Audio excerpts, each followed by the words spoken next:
Hola amigos, ¿cómo están? Una vez más, jueves 6 de la tarde y estamos en su programa Conversando Derecho. Hoy tenemos una excelente invitada de gran calidad, gran trayectoria, compañera de un servidor en una fase académica, la doctora Erika Yasmín Zárate. Doctora, muchas gracias por acompañarnos, aunque sea de manera virtual, que ya prometió próximamente será presencial.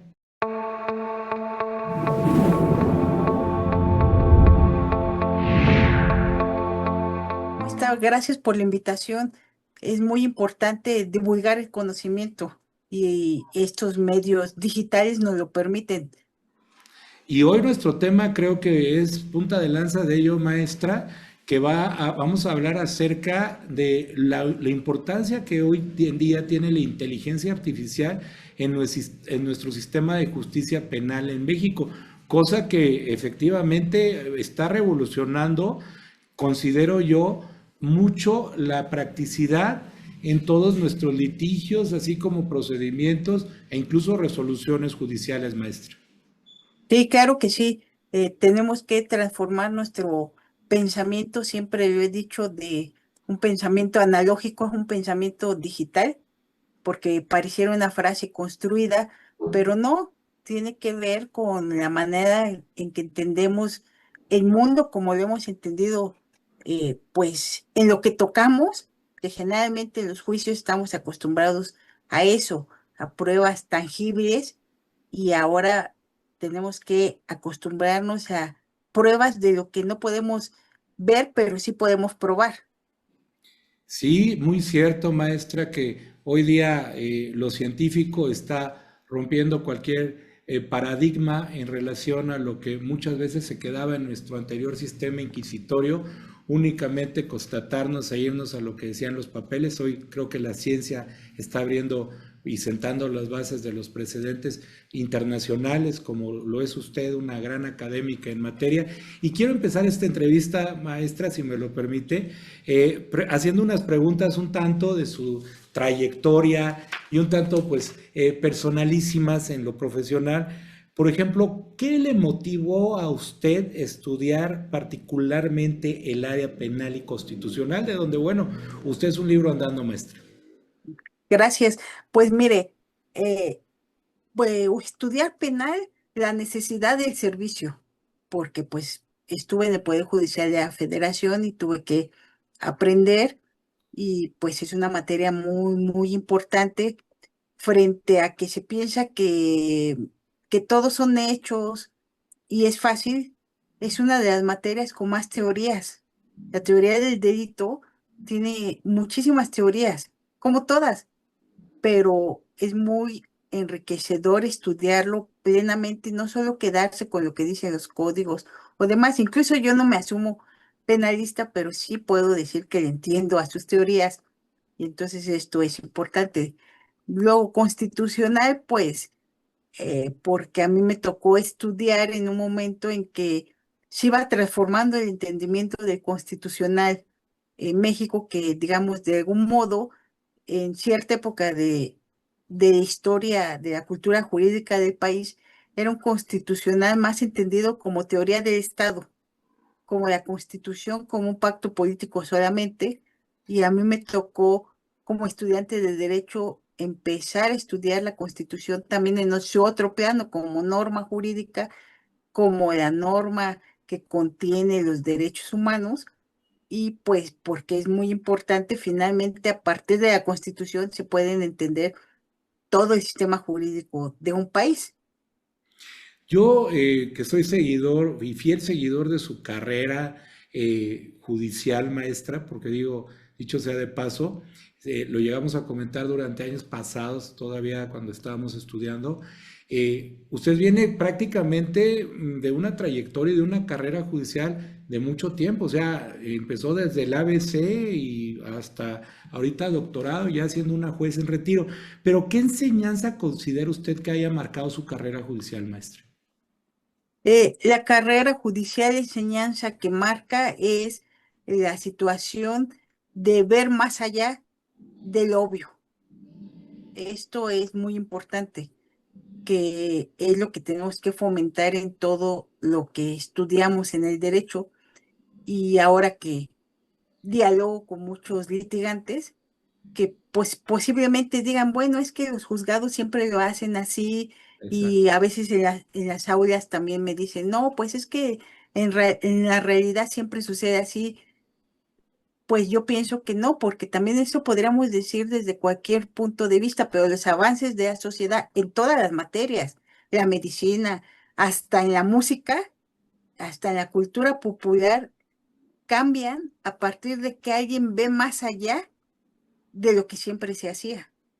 Y entonces eso es lo que me enseñó el Poder Judicial y la carrera judicial, siempre ver más allá de lo obvio, un poco más. Y en este caso, que ahorita, bueno, sobre la misma tesitura, maestra, el reto profesional que más aprendizaje le dejó de su trayectoria en el Poder Judicial.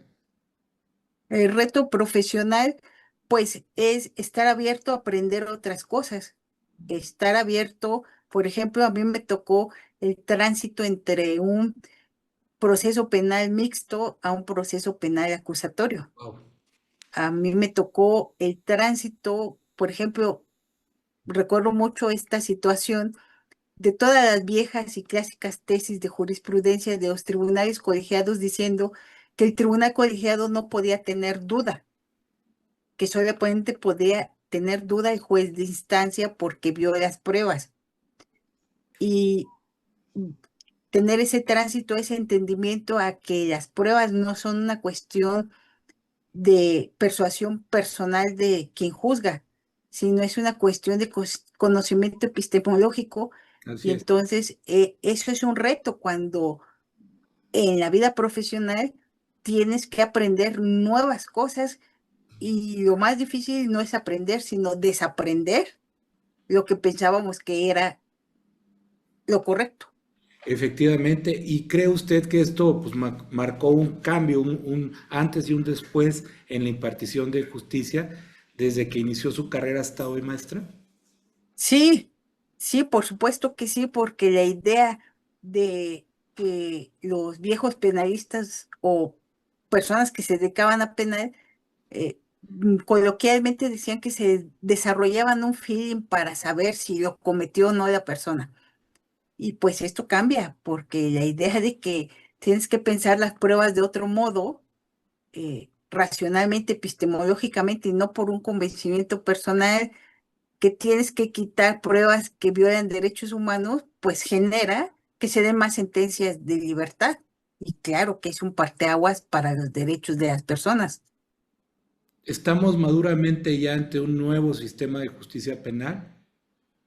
Sí ha cambiado para bien, sí ha cambiado, pero también hay que ser realistas de que las cuestiones a veces de la realidad superan a las autoridades en poder resolver, y eso es natural al ser humano.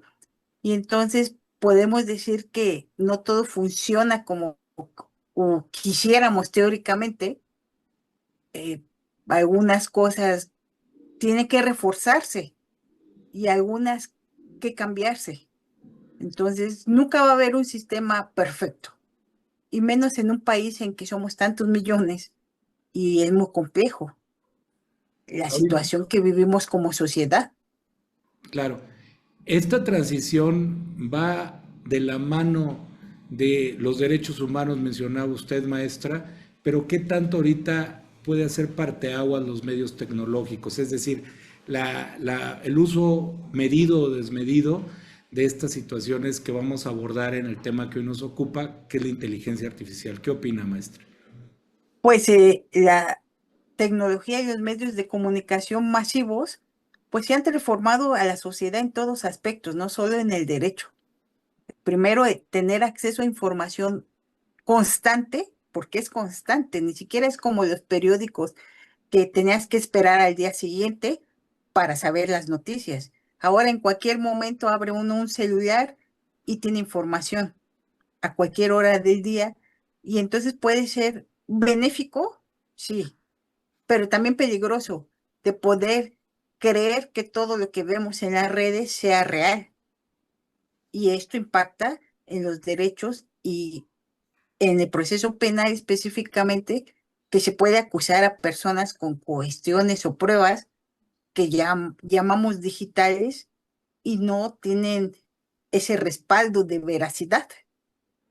Muy común y utilizado por los jóvenes litigantes, maestra, a lo mejor los que todavía nos tocó la vieja guardia de conseguir evidencias, pesquisas, para llevarlos como datos o medios de prueba ante una secuela obviamente probatoria. Pero hoy los medios digitales, los jóvenes los utilizan los jóvenes litigantes los utilizan de una manera un tanto desmedida. ¿Cree usted que esto pues también podría poner en una situación disyuntiva este uso de la inteligencia artificial y los medios electrónicos? No en el sentido de que vamos a restringirlos y a negarlos. La realidad es que existen. Lo que debemos es, sociológicamente, pues, un uso ético y jurídicamente tampoco una sobreregulación, porque finalmente tampoco esa es la solución a ninguna materia sobre regular. Habrá que regular algunas cuestiones y sobre todo ese punto que es el punto del uso ético. Que al final del día, bueno, permea en cuanto a la perspectiva de los derechos humanos, ¿no? Porque cada persona puede, ahora sí que obsequiar el medio que considere probatorio, pero esa situación de ver la factibilidad y pues obviamente la prudencia de que pueda ser veraz o no la información es lo que creo que hace el cambio en esta situación de los medios digitales. ¿No lo considera usted así, maestra, o qué opina? Sí, claro que sí, porque tenemos la inteligencia artificial que poco o no, o que yo sepa, no tenemos sentencias abundantes en el tema como ya hay en Estados Unidos, en Europa, sobre el uso, por ejemplo, de los videos pues falsos, ¿verdad? Siempre pongo el ejemplo, recordemos al Papa Francisco en ese abrigo Balenciaga donde parecía que era él, ¿verdad? Luciendo ese abrigo blanco y finalmente fue hecho con inteligencia artificial. Pareciera que eso pues era inocuo y no causaba más allá de pues, los comentarios, pero eso mismo puede suceder en una situación en que alguien aparezca en un video haciendo algo y con eso sea acusado. Entonces, esto es donde debemos sentarnos a pensar cómo vamos a darnos cuenta o cómo vamos a hacer que saber si esa prueba es válida o no. Eso es lo que pienso que sí tendríamos que regular y que pues deberían haber instrumentos generales si no tenemos todavía sentencias para poder regular esta situación. Vamos a entrar a una segunda parte de las preguntas, maestra, ahora abocándonos para que esta entrevista se haga de mayor contenido para nuestro auditorio, que le comento, bueno, intentaremos no ser tan técnicos porque este programa es dirigido a todo el público y lo que buscaremos es explicar de una forma muy clara y muy digerible para el entendimiento de cualquier persona que nos sigue. A ustedes, teleauditores, son a quienes los debemos. Y pues bueno, una de las preguntas iniciales, maestra, sería si la inteligencia artificial representa un avance para la justicia o un riesgo para los derechos humanos. ¿Usted qué opina, maestra, desde el punto de vista hoy investigadora, litigante y pues anteriormente impartidora de justicia? Pues desde luego sí es un avance porque, insisto, no hay que cerrar los ojos a lo que puede servir para hacer. Incluso tendríamos que aceptar que en algún momento las sentencias se pueden hacer con inteligencia artificial y demás, ese sería un punto.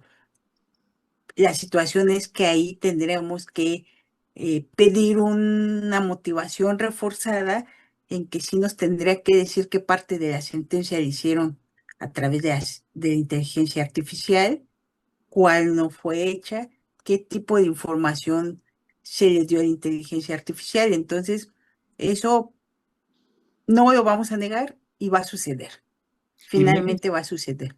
y México, maestra, ¿cree usted que ya estaría preparado en estos momentos para...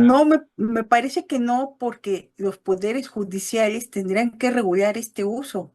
Dentro de los poderes judiciales de la inteligencia artificial, no solamente en esto que estoy diciendo, tendrá que haber una regulación de protección de datos, porque finalmente ingresar información de un expediente a la inteligencia artificial, pues implica que se están revelando datos personales y cómo se van a resguardar. Tendría que haber también eh, saber qué tecnología se usa. En general, en todos estos temas de inteligencia artificial, en otros países, los que ya han emitido sentencias en que se ha analizado esto de los derechos frente a la inteligencia artificial, siempre está algo muy importante que tiene que ver con el algoritmo. ¿Qué Ujú. significa esto del algoritmo? Las instrucciones que ejecuta la inteligencia artificial. Es decir, para el público que nos escucha, pues los pasos que alguien hace para llegar a algo. Por ejemplo, pues si yo quiero comprar en la máquina un jugo, pues y hago un algoritmo, digo, me levanto de mi silla, camino 10 pasos a la derecha, 5 hacia enfrente, saco una moneda y apachurro un botón y sale un jugo. Ese es un algoritmo, esas son instrucciones que se le dan a, a la máquina para que haga algo. Entonces, muchas veces esa situación de el algoritmo no lo tenemos y entonces no sabemos si las instrucciones que les están dando son equivocadas o, como ya se ha demostrado en otros usos, son hasta sesgadas y solo se orienta la inteligencia artificial hacia un grupo de personas.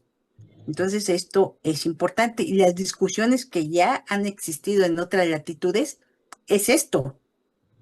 Necesita revelar el algoritmo. O sea, ya, y entonces imagínese usted la trascendencia, profesor. Es fundar y motivar, ya no solo es que me digas las jurisprudencias y las normas que utilizaste, que sacaste de las pruebas. Si vas a usar la inteligencia artificial, me tendrías que revelar hasta cómo programaste esa inteligencia artificial para que procesara toda esa información que le diste de un expediente, para Claro, yo poder descubrir si entonces tu instrucción está mal y por eso salió en ese sentido la sentencia. exacto. Parece, parece distópico, pero esa es la realidad. Exacto, y es la pequeña línea, yo creo, maestra, de lo que puede ser lo parcial a lo imparcial, ¿no? Porque vamos nosotros dotando de contenido, en este caso a la inteligencia artificial, y la vamos dirigiendo para obtener probablemente sugestivamente una respuesta, diríamos nosotros Claro. desde el punto de vista litigioso. Sí, definitivamente es todo un tema, ¿eh? Todo un tema.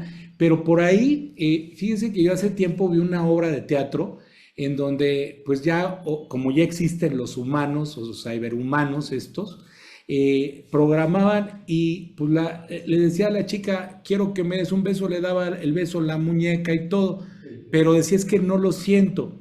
¿Hasta dónde podría quedar esa situación del feeling o de la situación de la sensibilidad humana distante o bien usada, en este caso, para hacer uso y ejercicio en la ejecución de las sentencias? Y estamos hablando de algo, por ejemplo, maestra, tan sensible como lo es el área de ejecución donde usted fue juzgadora, en ver si se concede o no, se me ocurre, un beneficio liberacional. ¿Hasta dónde podría ser de buen uso esta inteligencia artificial, maestra?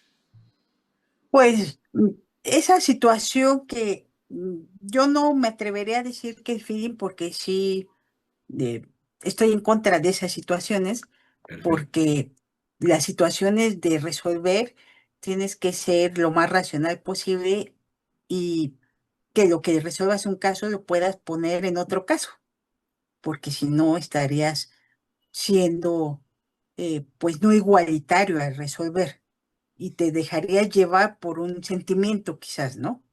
Que eso pues también puede violar los derechos de las personas. Y en ese sentido, pero eso no significa que la inteligencia artificial por eso puede sustituir a todos los operadores jurídicos, y me refiero a jueces, litigantes y demás. porque a mí lo que me parece y digo, la inteligencia es un instrumento que nos va a servir, como supongo que fue algo novedoso usar computadoras que podías pegar, copiar y pegar. Supongo que eso fue novedoso en el Poder Judicial cuando se hizo, ¿no? O sea, no puedo decirlo porque ya, sí me tocó que eso ya, ya estaba, pues, pero sí debió ser novedoso el hecho de cómo puedo ahora copiar y pegar. Pero en inteligencia artificial pienso, y en todas las profesiones, a quien no va a desplazar es a las personas creativas. Así Y es, en el derecho también hay creatividad claro. para pensar lo que comentaba, más allá de lo evidente, más allá de lo obvio, de lo que ya se ha dicho. ¿Por qué este caso es diferente? Pero no diferente desde un punto de vista sentimental, Así es. sino diferente porque hay una parte que no se ha analizado de este tipo de características de este caso, de la norma no se ha visto desde esta arista de estos hechos, y eso no lo va a poder hacer la inteligencia artificial. O Sí, sea, sí porque puede ser creativa porque le puedes decir, haz un cuadro y demás. Claro, ya sé qué es eso, pero finalmente le estás dando unas instrucciones, pero ni va a poder desplazar a la experiencia y a la creatividad. Y la experiencia que es, pues el conocimiento que se tiene por conocer una serie de casos previamente en donde se es capaz de identificar por qué un caso es diferente y entonces usar la creatividad. sí, al final del día, maestra, digo, ahora que estuve analizando yo el tema y esta entrevista, yo recordaba mucho al maestro Quintino, que habla en base y tiene hasta incluso la calculadora, que usted recordará y recordará bien. El otro día yo platicaba con el maestro y me decía, mira, cuando yo creo esto para temas de dogmática penal, pues obviamente me puse a pensar en todos los supuestos de la ley y del código y también veía la doctrina de tal pensador, de tal ilustre jurista y pa. Me pongo a pensar ahora, estamos dentro de un método científico en la implementación de estas herramientas de inteligencia virtual colisionadas con la ciencia jurídica.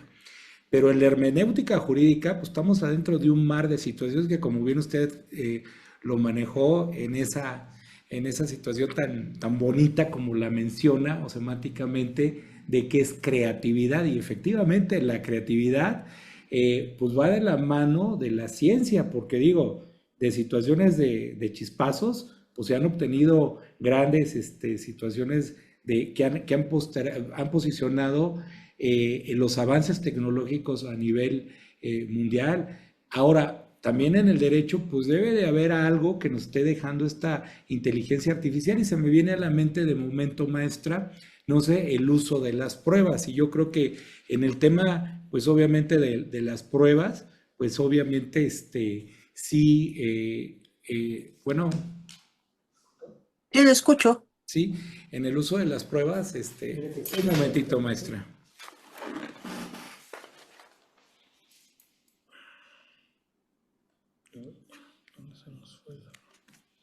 Ahí está, es que se movió de ventana. Ahí ya tenemos una edición. Bueno, voy a regresar a lo de las pruebas porque esto ya casi estamos terminando, maestra. Ya nada más hago Sí, dos gracias. pruebas y dos preguntas más y ya. Bueno, regresamos 5-4. En el uso de las pruebas, maestra, como le comentaba, creo yo que pues podríamos tener un aporte importante del uso de la inteligencia artificial para su valoración, ¿no? Y ver qué tan pertinente e idóneas puedan ser al momento, obviamente, de hacer el equilibrio de, pues, o sea, juzgarla qué tan apegada a la ley estuvo o no, porque hablaba usted de la norma. Y al final del día, las resoluciones en materia penal deben ir a la letra de lo que dice la ley y en base del tema fáctico que fue narrado de pues, la situación criminal que en este caso se está aclarando, ¿no? Entonces, bajo esa tesitura, yo lo vería a la inteligencia artificial con muy buenos ojos, maestra. No sé qué usted qué opine. Sí, sí, puede ser, pero insisto, hay que tener cuidados desde crear pruebas a través de inteligencia artificial. Es que son varios temas, ¿no? La prueba implica varios puntos, desde crear pruebas, por ejemplo, en otras latitudes ya existen sentencias de estas cuestiones que pueden ser muy aplicables al derecho penal, los videos que alguien puede tener, por ejemplo, la secuencia de alguien que escapa después de cometer un robo y puede haber poca claridad en la imagen y entonces hay inteligencia artificial que mejora los videos. Ujú. Entonces ya en otras latitudes se ha dicho, ¿cómo es, cómo puedo diferenciar el video original y que la mejora del video por la inteligencia artificial no me esté dando otra cosa que no Claro. sea lo que realmente sucedió? Entonces, pareciera poca cosa, pero la imagen puede aclarar y, no sé, el color amarillo claro y el color crema pueden confundirse, ¿no? Y entonces, si realmente iba alguien vestido de color crema y la mejora del video nos da que iba de amarillo, pues puede no ser benéfico para los derechos ni de la víctima ni de la persona que se va a acusar. Entonces, ahí cuidado también. Esos son los Luego, riesgos, ¿no, maestra? Lo que ese es un acaba riesgo. de comentar. Otro riesgo que ya también existe, incluso yo no lo he visto, pero sé que existe una serie, no sé en qué plataforma, pero un caso de Holanda de una eh, personas dedicadas a delincuencia organizada y tenían muchísimas pruebas los fiscales, muchísimas pruebas, documentos y documentos, y usaron una inteligencia artificial para procesar tanta información. Y entonces ahí la discusión es que la defensa decía, necesito que me des ese algoritmo, la instrucción que le dieron a la inteligencia artificial para saber si lo que está arrojando como proceso de análisis de todos esos documentos es correcto o no, porque puede que la inteligencia artificial solo esté analizando un documento en cierta cosa y haya otra parte del documento que me puede beneficiar, ¿sí me explico? Claro, maestra, claro. Entonces, insisto, parece esto distópico, pero ya existe, está pasando. Ahora, también sé que hay programas que ya se están usando en otras latitudes para procesar la información de las pruebas a partir de un algoritmo que se le da de, digamos, como de puntajes. A los testimonios un punto y van sumando pruebas y si llegas a tal número, pues entonces se considera que probada esta hipótesis o no. Eso también va a depender de que quién está haciendo esos números. Los ingenieros, alguien experto en pruebas.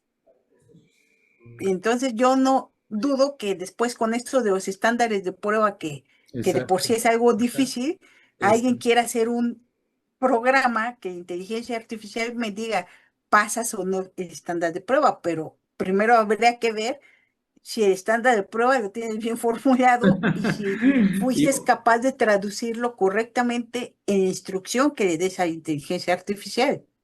Entonces, lo vamos a ir viendo más y más, pero hay que tener conciencia de que entonces los abogados no solo debemos entender derecho, o sea, lo tendremos que seguir entendiendo, pero entender cómo funciona la inteligencia artificial, qué es esto de las instrucciones, qué hacen los ingenieros para poder entender esto.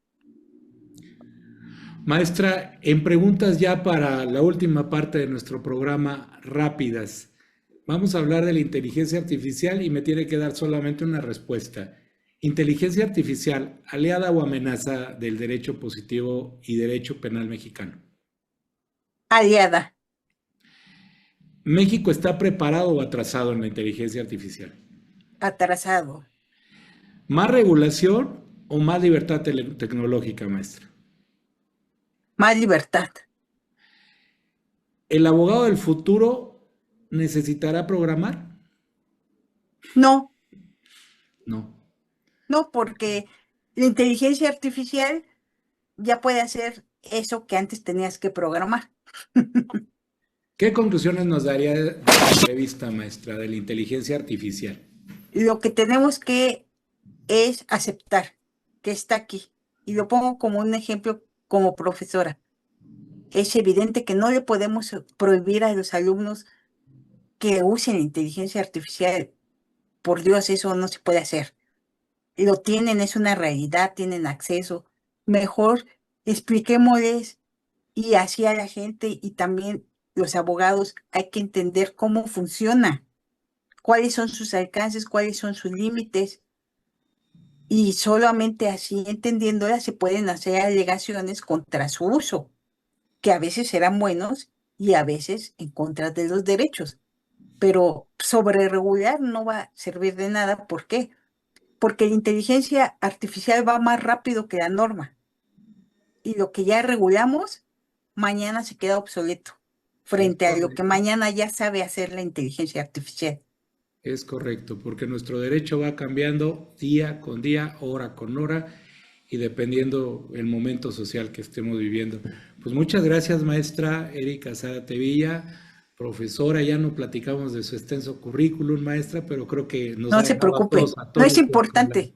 gran ponencia que ha dado, maestra. Muchas gracias por haber estado en Conversando Derecho y pues abierto está el foro, maestra, para que nos presente posteriormente cuando su agenda así se lo permita, evidentemente un tema más profundo y muchos más que pueda estar con nosotros aquí porque es su casa y sabe bien que la apreciamos y la queremos y sobre todo es una persona que admiramos y respetamos mucho desde que nos conocimos y hasta el día de hoy y en lo futuro, maestra. Muchas gracias, profesor, y gracias también por la amistad y quedo a las órdenes. Maestra, ya nada más para despedirnos, platíquenos desde sus redes sociales, dónde la podemos localizar. Hoy la maestra es un parteaguas, tiene una firma muy importante y la verdad, pues digo, aquí nos va a dejar en los comentarios de este programa, así como para su servidor, sus redes, pero también maestra, por favor, coméntelas al aire. Gracias.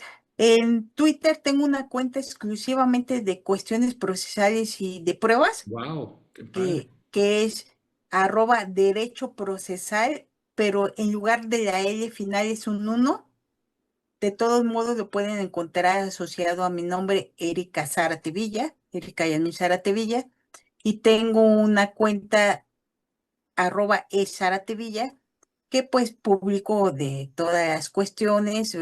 A veces no da tiempo, ¿verdad?, de estar Claro. activo en esto de las redes, pero pues intentaré eh, hacerlo más porque, insisto, hay muchas sentencias internacionales que ya hablan de este tema. Muchas gracias, maestra. Y pues aquí está ya abierta la situación.